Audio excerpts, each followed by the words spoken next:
Hi, everybody. How are you today? Hope you all had a great long weekend. Matt, welcome back from your trip. I feel like I've been gone for weeks. I feel like you've been gone for weeks, too. Nice to see you all. And we have a AFP stand-in today. So, hi, sir. Welcome. Nice to see you here. Start out with a couple announcements this afternoon. First is about the Deputy Secretary's travel. On Friday and Saturday, Deputy Secretary John Sullivan led the State Department's delegation to the Munich Security Conference.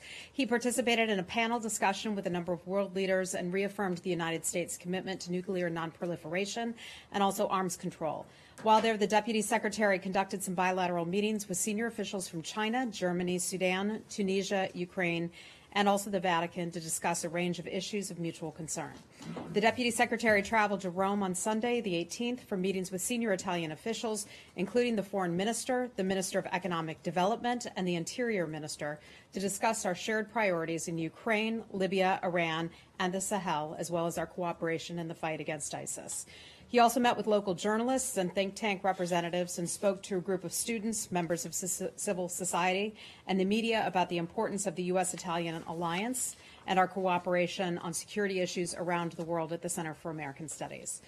In both Rome and in Munich, the Deputy Secretary met with our mission staff and thanked them for the important work they do to advance U.S. policy.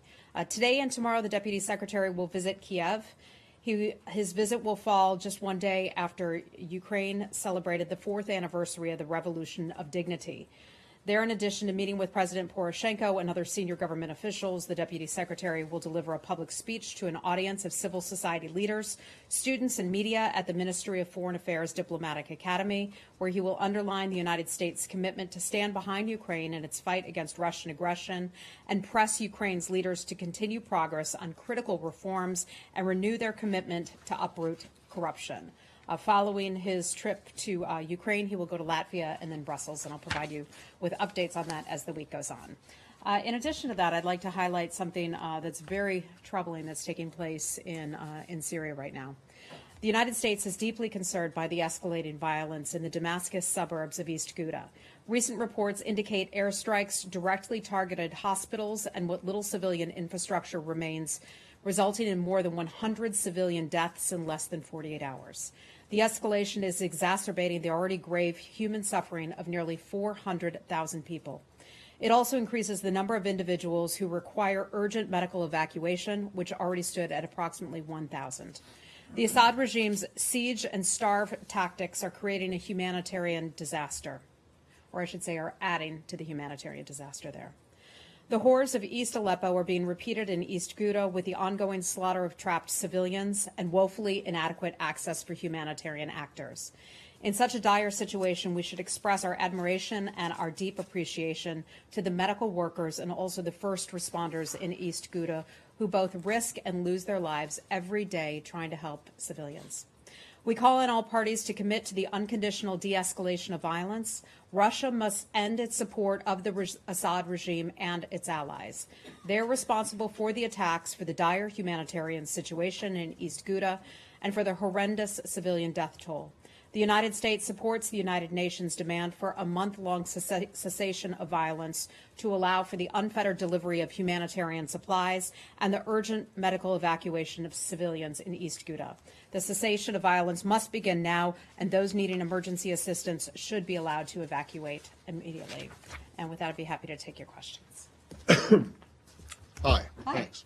I want to start in Syria, but further north first. Mm-hmm. What's your understanding of the situation in Afrin right now? And coming on the heels, well, we'll start with that. Okay. Well, let me add this. The United States is not operating in Afrin. The United States is not equipping anyone in Afrin. So our knowledge in terms of what is going on in Afrin is somewhat limited because we're not operating, because we're not equipping there, because U.S. forces are not there.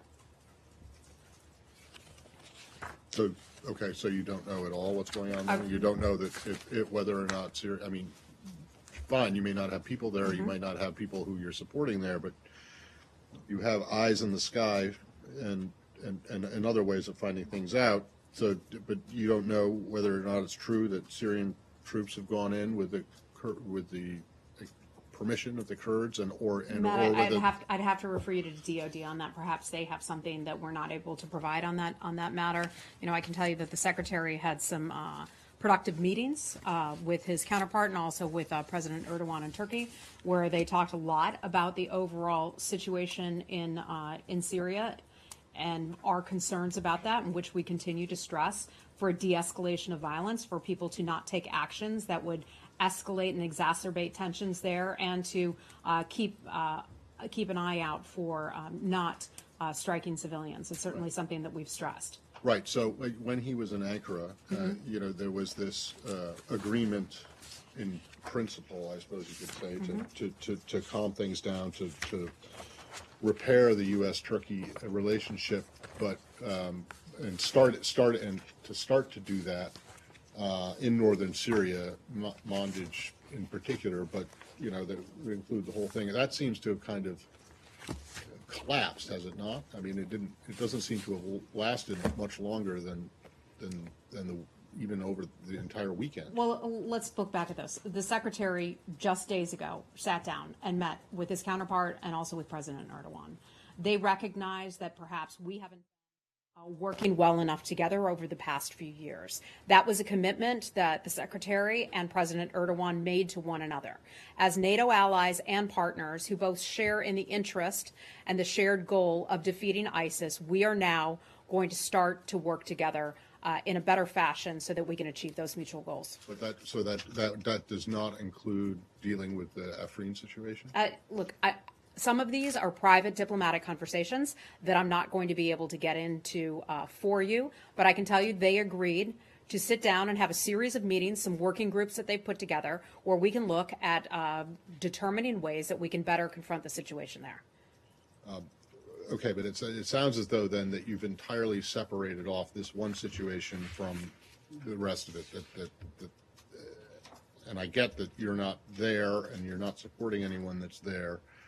But the Turks are involved here, and that not so far away there are U.S. forces. Mm-hmm. So I'm just wondering if they decided to intentionally leave the Afrin situation out of this new working group dynamic, or if perhaps that is in the working group dynamic. I don't know that. These are some of the private diplomatic conversations. As you well know, the Secretary firmly believes that sometimes he can achieve the best results, get the best results for Americans and for others where we're engaged and having private conversations behind the scenes. All right, then the last thing, going back to Eastern Ghouta, you said Russia must end its support for the Assad regime and its allies. This has been something that the U.S. has been called, the last 8-9 years, the U.S. has been calling for it. Do you have an answer to the question that follows that declarative statement, Russia must end its support, the question being, or what? Is there an answer? Does this administration have an answer? Well, Matt, you well know, as do many others, that we don't forecast some of the actions that the United States government may or may not take. So we want to reserve the right to engage in certain activities if we feel the need to do so. This has been a tremendous concern, not just on the part of the United States, but many other countries as well. The activities that Syria has been engaged with the backing of Bashar al-Assad. So we are not going to forecast those and not going to announce anything that may take place or may not. With the backing of Russia. I'm sorry, did I not say? That's what I meant. If I misspoke then. Pardon. All right. Okay. Lori, hi. Hi. In Afrin, do you think it's reasonable to suggest that Russia has acted very cynically? They gave Turkey a green light to attack the Kurds in Afrin, and then a stalemate developed, and they used that stalemate then to try and extend Syrian regime control over the area? Lori, I'm not going to get into that. I'm not going to speak about what Russia may be doing to Turkey, what Turkey may be doing to Russia. I'm just not going to get into that. You're not going to one of our goals is to de-escalate tensions and try to get the parties refocused on the fight against ISIS. But you're not going to say that the Russians are cynically using their leverage in Syria? Look, I think it's clear that they have been using their leverage in Syria. They have been backing, as we just talked about, Bashar al-Assad's regime. How many times have we talked about it here, that they were on the brink of collapse, and who came in and who saved them back in 2015? Russia did. Russia bears a unique responsibility for the suffering and the plight of the Syrian people. Russia has also committed to the Geneva process. So we expect Russia to be helpful in that front. We have yet to see that, but we hope they will be.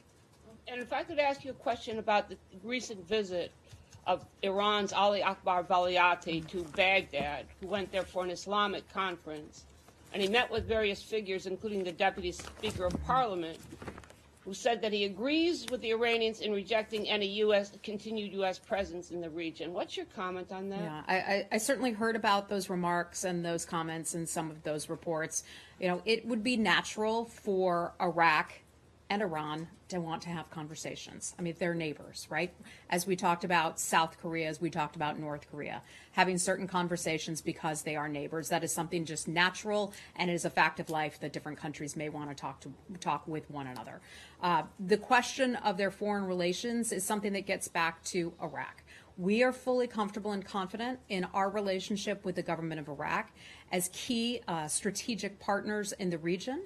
As you well know, we are there for the defeat of ISIS, but we're also there at the invitation of the Iraqi government. We value Iraq's independence. We have confidence in the Iraqi government and are highly skeptical that they would bow down to Iran. So we feel comfortable with them, and that would just be largely an internal matter if they want to have those conversations. Okay? Anything else related to Iraq? Okay. Okay. Go right ahead, sir. So, for the upcoming election, is U.S. doing anything with to help Iraqis? And if I also ask a question about Syria-related, Lavrov recently said Okay, hold on. One question at a time, please. In terms of the elections, if we're doing anything in support of the elections, I am not aware of that. We tend to promote democracy and other things, but I'd have to just check to see if there are any specific programs that we are involved with. And back to your last question, then we'll move on to another region. Lavrov recently accused the U.S. of supporting establishing a local authority for the Kurds and creating an autonomy for the Kurds. Creating a what? An autonomous region. An autonomous region for the Kurds, and saying the United States supports a secure, independent Syria with current borders. We're not changing it. We're not supporting the changing or the addition of any kind of autonomous region. So, but is the U.S. doing anything to kind of fight that misconception? I believe that misconception is also fueling some of the Turkish aggression. Look, I think that's what some nations do. There are certain countries out there, certain actors out there, you know well who they are, who foment, who come up with mistruths, put out disinformation, and they put that out there. And I'm not going to be able to respond to every single one of them. Okay? You don't want to identify any of those countries? Well, I mean, you know all the countries. We talk about them here. Certain countries do that. I don't feel like really getting down to that level today, but we've talked about them before, and I'm sure you know exactly who I'm talking about. Okay. On Maldives, emergency in Maldives has been extended by another 30 days. How do you see the developments there? Let me get back to you on that with regard to the Maldives. I'll check with our experts. Hi, Lali. Different subject. Yeah. Thank you very much, madam. Two questions, please. According to the Indian website, Indian Embassy and Indian Americans are troubled. This may be the first time that somebody is using the embassy threatening calls. And they are telling that your visa will be cancelled, your passport will be cancelled unless you bring certain amount of money. And this is a letter has been issued by the Indian Embassy that they are saying they are somebody using their number, but not the physical location, the Indian Embassy. So they are not making these phone calls. But my question is, have you received any request from the Indian Embassy about this problem? I have not. I can certainly reach out to our officials at our embassy there and see if they're hearing anything about that. Okay. To say anything about this? I'm not familiar with it myself, so I'll have to check with some of our folks in the region. Anything else related to India? Second question on Afghanistan, please. Let's get back to Afghanistan and like just sort of stick in the region. Yes. The president's son is one of the president's sons is in Delhi now. I believe he just arrived. Is the embassy there supporting this trip in any way? Are you supposed to give a speech And an event that the Prime Minister is also supposed to be at, is the embassy involved in that in Yeah. any way? I'm not aware of who exactly is attending this speech. We certainly are aware that Mr. Trump is in the region, that he's there as a private citizen, not as a official U.S. government in any capacity. The U.S. Embassy is in touch with the Secret Service, as we would be, because he is afforded Secret Service protection. And so anytime we have an official or someone who would go over there who does have Secret Service protection, there is some amount of coordination and conversation. But overall, the United States Embassy does not have any kind of role in that visit. So there was no booking of hotels or transportation or anything like that? I'm not aware of the specifics. I can just tell you that our embassy has been in touch with the Secret Service, as we would when other people who are afforded Secret Service protection are traveling overseas. Okay, well, I guess the question is, what exactly has that contact been? What is it involved? And is there any taxpayer money other than the Secret Service protection that's involved? Not that I'm aware of. Okay. Anything? Yeah, wait, so can someone look into that? Yeah, to find out? certainly. Okay. Yeah, that's what the means. Okay. The president's son is giving a speech entitled Reshaping Indo-Pacific Ties, a New Era of Cooperation. There's been no coordination with State Department on what that reshaping is going to look like. No, I'm not familiar with what is going to be in the content of his speech or how it was put together. Okay. Okay. Yeah. Are there any concerns in this building that he appears to be representing the U.S. government, that it's being sort of taken as a major foreign policy address and it could be interpreted that way? He is there as a private citizen, and I don't have any comment beyond that regarding his trip. Okay. And do you know if anyone was consulted on the speech itself? I think I just answered that question. Not that I'm aware of. Okay. Let's move on to something else. Hi. Okay. Do you have dates for the 2+2 dialogue? I don't have any meetings to read out right now. I need travel. Okay. Hi. Here Yeah. to Ethiopia. Okay. Do you have anything on Ethiopia and its decision to impose a state of emergency for 6 months? Is the United States concerned of the restriction of fundamental rights? Well, we certainly would disagree with that agreement. The agreement to decide to go to a state of emergency, it restricts freedom of speech and freedom of expression, which in any part of the world is a concern of ours. We consider Ethiopia to be a dedicated partner for Ethiopia's long-term success and prosperity. We've been a longtime friend of the Ethiopian government. We aim to engage both frankly and constructively with that government, but we do not see their recent step as being helpful. What is the U.S. vision of a genuine, inclusive political process in Ethiopia? I'll check with our Africa Bureau and see what I can get for you on that. Okay. Okay. All right. Yeah. I wanted to ask about the Events that came out Friday against the 13 Russians and some entities, since we haven't had a chance to talk about that here yet. The special counsel laid out in exquisite detail, some of what happened in the meddling in our election. I was curious whether that information has increased the sense of urgency here at the State Department to take some actions in response to that, perhaps to use some of those sanctions authorities that we've discussed became available to you in the recent weeks. This is something that has been on our radar ever since the Secretary came into his position as Secretary of State. I think the number of questions that we've gotten about Russia and Russia's meddling in our elections has sort of ebbed and flowed. We've had times where reporters and the outside world has been very interested in this, other times where they have not. The Secretary has spoken very openly about his opinion that Russia meddled in our elections. He's been very clear about that. The Secretary just spoke to Fox News within the last week or two and spoke to the fact that we believe that they are interested in becoming entangled in our overall elections process. That is no secret. Let me remind you, the U.S. government and the State Department has done a lot when it's come to holding Russia accountable for its actions back in the 2016 elections. We've talked a little bit about CAATSA. A lot of you have said, oh my gosh, you haven't imposed those sanctions just yet. Remember, January 29th was the first day that we could impose sanctions.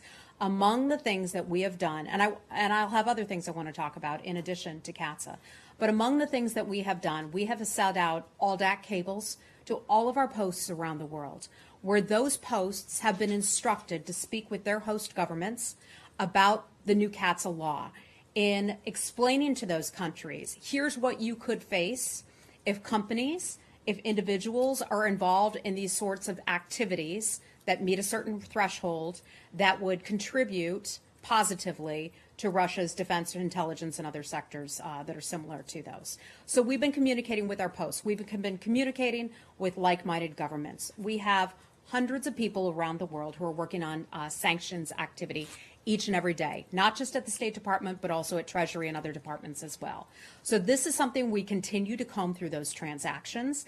I know you all want to see results overnight. We don't have sanctionable activity just yet, but we are working every day to try to determine if there is something that is taking place. If there is something taking place, we will sanction those countries, those individuals, and those entities. That is something we continue to look at doing very, very carefully.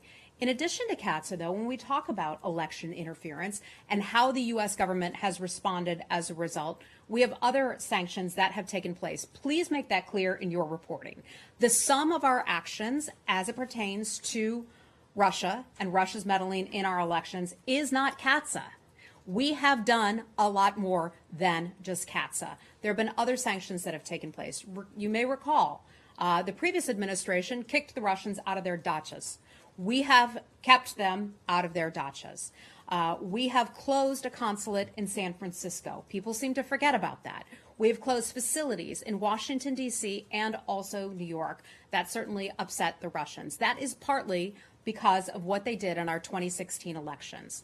You may recall last month, or maybe it was late December, that we expanded the list of individuals who were sanctioned under the Magnitsky Act.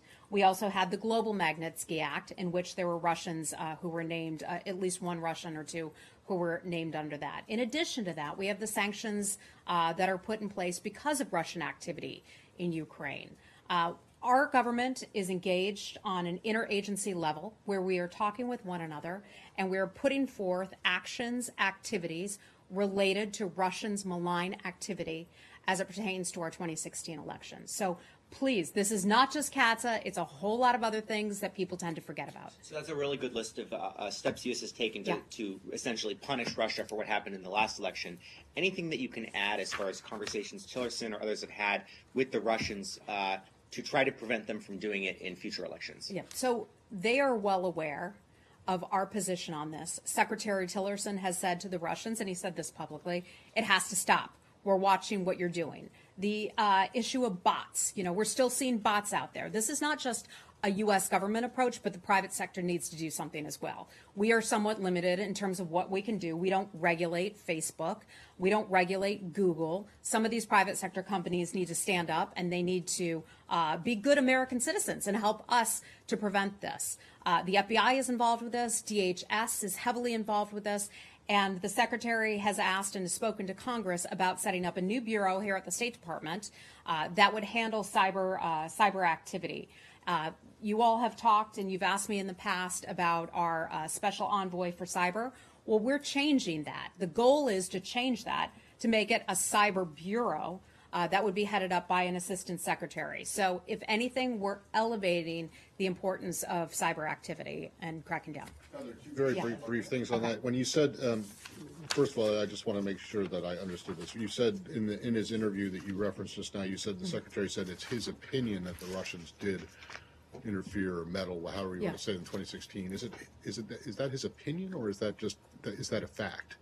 He views that as a fact. I mean, look, I don't need to go over this again, but the intelligence community has put together its reports, and the secretary has reviewed those reports. I got that right. Okay. And then when you say we don't have sanctionable activity right now, yes, you're referring to things under CAATSA related to 2018, related to the 2018 elections. Not that you're talking about stuff that. I was talking about CAATSA. Happening. Sanctionable activity under CAATSA is something that we continue to take a very close look at. Right. This is not going to be done overnight. Let me remind you, there are transactions that the U.S. government and our colleagues have to comb through. So that will continue to take some time. We are pleased, however, that some countries have stopped the purchase of certain Russian materials and supplies. We believe somewhere north of $3 billion, we've been able to stop those transactions.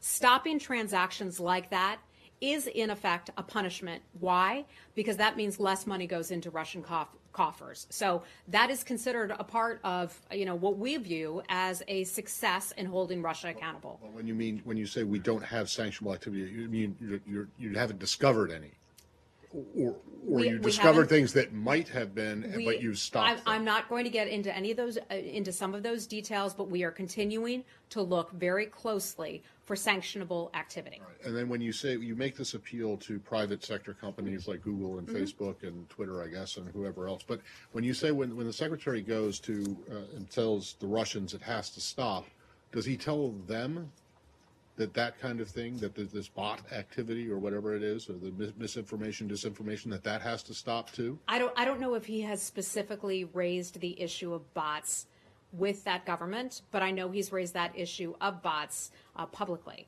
So perhaps he has privately as well. I know his conversations are very broad with them in terms of this. Okay. Yeah. Welcome. Congratulations on your job. Thanks. Are you here as a part of the Washington Post today, or are you I'm here as BuzzFeed? BuzzFeed on March 5th. I started. March 5th you start. Okay. Yeah. Well, congrats. Thank you. That list of tough administration actions against the Russian government. It seems like another data point might be the decision to send javelins to Ukraine. Has that happened yet? Just in terms of timing, are those in Ukraine now? I'd have to look into that. I'm not sure, and even if they were, I'm not sure we'd be able to confirm that. Okay, thanks. Okay. Yes. Okay. Hi. Hi. Regardless of Russia's stance on extraditing people, what's the State Department doing to follow up the indictments issued by Mr. Mueller? There's 13 people he's charged. Does the State Department take action to actually try to help engage those people or encourage the Russian government to arrest them? Well, the United States government wouldn't be engaged with those individuals in any way. I just have to refer you back to the Department of Justice for anything more on that. And is there any way of considering sanctions on those since they've been... Sanctions is something we typically don't forecast, but we could potentially take a look at that. Okay. Okay. Hi. Yeah, hi, sir. How are you? Go right ahead. Hi. In his speech today before the Security Council, the Palestinian president called for an international conference as a substitute for the U.S. role in the peace process. Do you have any comment? So, the president has made it a priority, as has Jason Greenblatt and Jared Kushner, to try to bring Middle East peace. This is something that they have not backed away from. As you may know, Mr. Greenblatt and Mr. Kushner were up at the United Nations earlier today to hear what Mahmoud Abbas had to say in front of the UN Security Council. I'd like to just note that he kept his remarks constructive, and that was something that we certainly noticed. We hope the Palestinians will come to the negotiating table. We are not backing away from peace. That is something that is important to this administration. And I think their presence just reaffirms that we are willing to listen to both sides, to the Palestinians and the Israelis, and we're willing to commit to hearing all sides. But you do not support the international conference as a frame for this? Look, if at some point we believe that other countries could be helpful to the peace process, we would certainly be willing to bring them in. Is the time right for that right now? I'm not sure we've decided that, but that is something that could certainly happen in the future. Okay. Follow up on that? Okay. Yeah, go ahead. Hi, sir.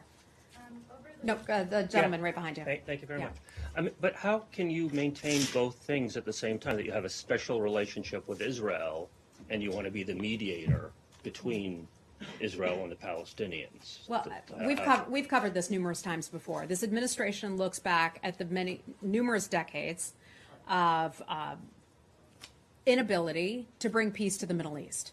So the administration is determined that it wants to look at things perhaps a little differently. And that may confound some people. Let me finish. And that may confound some people, and that's fine. But the administration is still saying that we are willing to sit down and have peace talks. And both sides are going to have to give a little. And that's something that we've not backed away from in terms of our standpoint. I'm not saying that you're unique in this respect. Yeah. Multiple administrations have said we have a special relationship with Israel and we're going to be the mediator. And it hasn't worked out well. So aren't you actually sort of doing the same thing that past administrations have? No, I think the administration is handling this differently, and there are a lot of examples that I could think of that. Can I ask about Honduras? Okay. Thank you. I'm not sure I'm going to have anything for you on Honduras today, but Well, you can perhaps take a stab at it. Thank you. For next time. On January 27th, the AP published a report based on Honduran government documents describing the involvement of a new national police chief in assisting drug cartel leader in transporting, quote, nearly a ton of cocaine. Subsequently, the Honduran police have formally requested a criminal investigation, quote, preparatory to a complaint, not into the police chief, but into the AP reporters who broke the story. It seems a clear attempt to retaliate and intimidate a U.S. media outlet.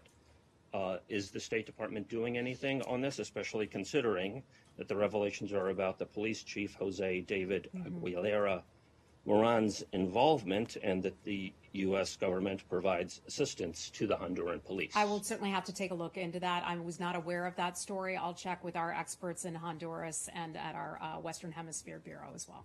Okay, thank you. Pardon me? Okay, and I'm sorry, which publication are you with? Sam Husseini with The Nation. The Nation. Okay, thank you. Hi. Over the weekend, in a CBS interview, Secretary Tillerson said that China would have an important role to play once we get to the negotiating table.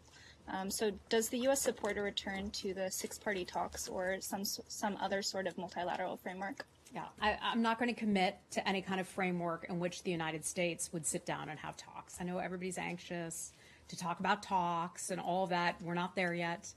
China obviously has unique leverage over the DPRK because it's its primary trading partner. In terms of China, and we've had many frank conversations with Chinese officials saying that they can certainly do more to help us and to help work with the maximum pressure campaign. They, and let me remind you, signed on to the 4 unanimous UN Security Council resolutions to crack down on the DPRK. If there were to be some sort of multilateral framework, what other countries would be at the table? You think I'm going to answer that question? Possibly. No, we're not going there. We are not at that point yet. I know some of you like your hypotheticals, but I'm not going to jump into that. Okay. Okay. Hi. Yeah. So the South Korean defense minister said that the U.S. and the ROK will announce plans before April of resuming the postponed joint military exercises. What is the U.S. position? Are we planning to go ahead with them starting in April? Yeah. So some of this would be under. Department of Defense. I have no reason, though, to believe that we wouldn't restart some of our exercises that we do. We've done those for many decades. As you all know, the Republic of Korea is our strong, staunch ally. But again, I'd have to have you talk to DoD about that. One more question on North Korea still. So the North Korean state media released a statement recently saying that North Korea is ready for both dialogue and war. I believe that's a direct quote. What is the U.S. response to that? They said they're ready for both dialogue and war. Yes. I guess countries have to be ready for every eventuality, don't they? So your response is we are too? That doesn't sound too dissimilar from the United States policy. Our preferred approach is diplomacy. That is something that the Secretary in his interview over the weekend and many times has talked about, the importance of diplomacy, and there's so many countries that have signed on and are backing our diplomatic approach as well. However, if that should fail, and we certainly hope it would not, the United States government is prepared to respond in that type of way. Things like that always have to be backed up by a credible military response if at all necessary. But what we do here in this building is diplomacy. Okay? Right. One small one on Yeah. FATF. Pakistan's foreign minister has just tweeted that there was no consensus in the FATF meeting in Paris today. And he also said that the motion was sponsored by U.S. Can you confirm that? I can't, because my understanding was that the final decision on that was due later this week. So I don't want to get ahead of what that final decision would be. So I don't have just independent confirmation that a decision was made early. We're anticipating that the final decision would be made on Thursday of this week. What he's asking about is this Financial Action Task Force, and it's where A lot of countries have come together and they look at various nations who we believe and those other countries believe are not doing enough to crack down on terror financing, counterterrorism, and the like. Pakistan is one of those countries that they're taking a close look at, and they'll be making an announcement sometime soon. Yeah, it looks like from history that at least 3 countries are opposing your motion. I see. Okay. Well, I think we have been very clear with Pakistan, our concerns about terror financing. How many times have we talked about the person who's Pakistan let out of house arrest who was responsible for the Mumbai attacks back in 2008 that killed so many people, including Americans too. Okay. We're gonna have to wrap it up, everybody. We already did something. Let me start you in the back. Okay. From Turkish media, U.S. media suggests that Secretary Tillerson offered 3 things in Ankara last week. One is joint patrol by Turkish U.S. forces in Manbij, and the other one is a buffer zone in Afrin. And the third one is cutting U.S.-YPG relations gradually. Can you confirm this report? I cannot confirm that report. Okay. Thank you. Okay, we're gonna have to go. Really quickly, and yes. Take this. Tomorrow, a court in Bahrain is scheduled to sentence Nabil Rajab, whose case I've raised before. I'm just wondering if you have anything to say to the Bahrainis ahead of this sentencing, and whether or not you'll have a presence there. We were at the last, our representative from our embassy was at the last hearing. We know that they rejected his appeal on January the 15th, a little over a month ago.